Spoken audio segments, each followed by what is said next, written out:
Good day. Ayan, meron tayo ditong gagawin. May sporty ito. Ayan. May sporty. Ang problema daw nito ay halos ayaw nang tumakbo, nanginginig. Ayan. Binaklasan natin yung side cover niya. Ito yung nakita natin. Sunog na sunog yung clutch bill niya. Ayan. Tinanggal natin yung clutch bill na yan. Tinanggal ko na rin yung nut dyan. Ayan. Ayan ang nangyari. Ayan.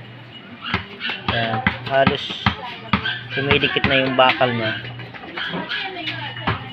yung alloy niya dun sa yung show niya, wala na yung lining eh, pudpud na. Ayan, kaya naluto yung clutch bill. Ano, naluto. Kaya ngayon papabanding natin kasi daw pag bago yung mga mahina mabilis lang din mapudpud, kaya ipapabanding natin. Alright, let's go.